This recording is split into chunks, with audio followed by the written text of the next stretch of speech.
Tout commence en 69 avant Jésus-Christ, dans la brillante cité d'Alexandrie. Une princesse naît au sein de la puissante mais fragile dynastie des Ptolémées. On lui donne le nom de Cléopâtre Philopator. Elle grandit dans un monde d'intrigues, d'alliances instables et de trahisons, car depuis 3 siècles déjà, les héritiers d'Alexandre le Grand se disputent l'Égypte comme un trône fragile. Son père, Ptolémée XII, surnommé le joueur de flûte, règne difficilement, contesté par une partie de son peuple et dépendant de la protection de Rome pour conserver son pouvoir. Sa mère, elle, reste une figure incertaine, mais ce qui est certain, c'est que Cléopâtre développe une singularité qui la distingue de tous ses ancêtres. Alors que les autres souverains ptolémaïques ne parlent que le grec, elle, dès son plus jeune âge, se passionne pour les langues et les cultures. On dit qu'elle en maîtrisait au moins 7, dont l'égyptien, chose exceptionnelle pour une dynastie étrangère au pays qu'elle gouverne. Ce détail, qui peut sembler anodin, fera d'elle une reine unique. Elle pourra s'adresser à son peuple sans interprète,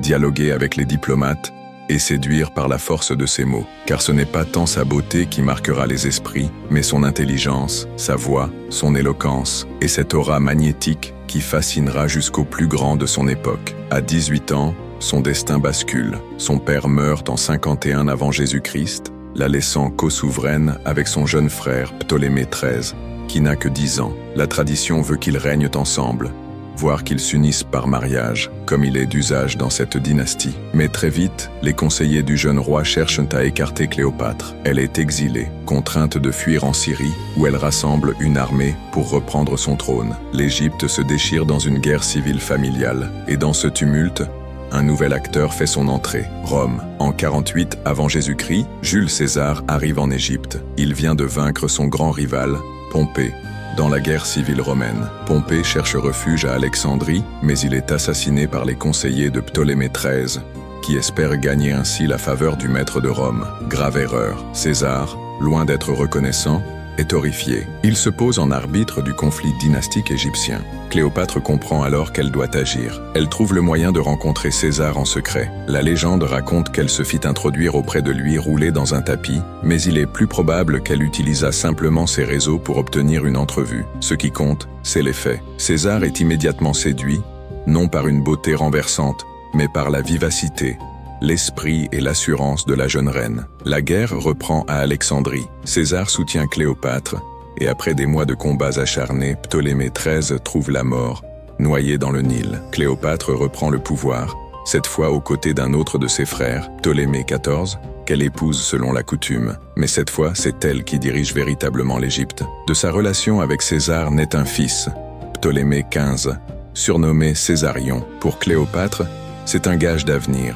Son fils est à la fois héritier de l'Égypte et descendant du plus puissant homme de Rome. En 46 avant Jésus-Christ, elle se rend à Rome. Sa présence frappe les esprits. Elle vit dans une villa près du Tibre, accompagnée de son fils, et apparaît comme la compagne du dictateur. Certains Romains l'admirent, d'autres la méprisent. Elle incarne pour eux l'Orient, la richesse, mais aussi la menace de la séduction étrangère. Quand César est assassiné en 44 avant Jésus-Christ, Cléopâtre comprend que le vent a tourné. Son allié n'est plus, et elle doit rentrer précipitamment en Égypte, seule face à l'avenir. Rome sombre de nouveau dans la guerre civile. 3 hommes se partagent le pouvoir. Octave, fils adoptif de César, Marc-Antoine, son général fidèle, et Lépide. C'est Marc-Antoine qui reçoit l'Orient. En 41 avant Jésus-Christ, il convoque Cléopâtre à Tarse, en Asie mineure. Elle saisit l'occasion et se présente sur un navire somptueux, voile pourpre, rameurs synchronisés, parfumant l'air d'encens et de myrrhe. C'est un spectacle conçu pour impressionner. Antoine, séduit, tombe sous son charme, mais surtout une alliance politique se noue. Lui a besoin de richesses pour ses campagnes. Elle a besoin de la protection romaine pour préserver l'indépendance de l'Égypte. De cette union naissent 3 enfants, Alexandre Hélios, Cléopâtre Sélénée et Ptolémée Philadelphe. Ensemble, Antoine et Cléopâtre s'affichent comme un couple royal et divin, nouveaux Isis et Osiris, mélangeant politique, religion et amour. Mais à Rome, Octave veille. Il dénonce cette union comme une trahison. Il présente Antoine comme l'esclave d'une reine étrangère, prêt à trahir son peuple pour une passion orientale. La propagande est féroce et peu à peu, l'opinion romaine se retourne. En 31 avant Jésus-Christ, la confrontation devient inévitable. Les flottes d'Antoine et de Cléopâtre affrontent celles d'Octave à Actium, en Grèce. La bataille tourne mal. Cléopâtre, voyant la défaite approcher, bat en retraite, suivi par Antoine. Leur flotte est anéantie. Ils fuient en Égypte, mais le sort est déjà scellé. En 30 avant Jésus-Christ, Octave marche sur Alexandrie. Antoine, croyant à tort que Cléopâtre s'est suicidée, se jette sur son épée. Mortellement blessé, il est transporté auprès d'elle et rend son dernier souffle dans ses bras. La reine est désormais seule face à Octave. Elle tente une ultime négociation, espérant préserver au moins le trône de son fils Césarion. Mais Octave est implacable. Pour lui, l'Égypte doit devenir romaine, et Cléopâtre ne doit pas vivre pour défier son triomphe. Refusant l'humiliation d'être exposée à Rome comme un trophée, Cléopâtre choisit la mort. Les sources antiques divergent.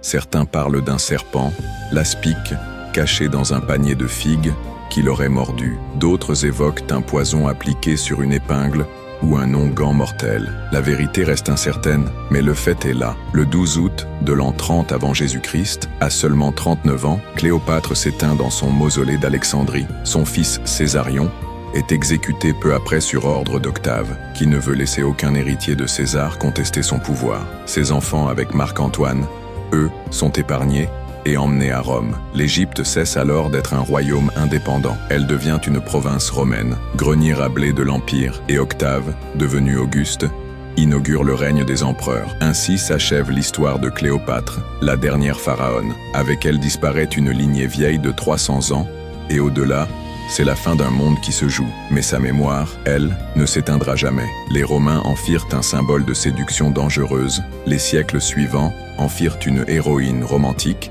Les artistes, une figure de beauté fatale. Pourtant, derrière toutes ces images, il y a une femme bien réelle, d'une intelligence exceptionnelle, qui usa de toutes ses armes, le langage, la diplomatie, l'amour et le courage, pour défendre jusqu'au bout l'indépendance de son royaume face à la puissance la plus redoutable de l'histoire. Son nom traverse encore le temps, comme celui d'une reine qui osa défier Rome et choisir sa mort plutôt que la soumission. Cléopâtre n'est pas seulement une figure du passé, elle est devenue une légende de l'humanité. Si ce récit de Cléopâtre t'a captivé, abonne-toi dès maintenant pour ne manquer aucune de nos prochaines histoires vraies. Laisse un like pour soutenir le travail de recherche, et dis-moi en commentaire ce que tu penses de cette reine, héroïne courageuse ou stratège impitoyable. Partage cette vidéo autour de toi, car l'histoire mérite d'être entendue par le plus grand nombre.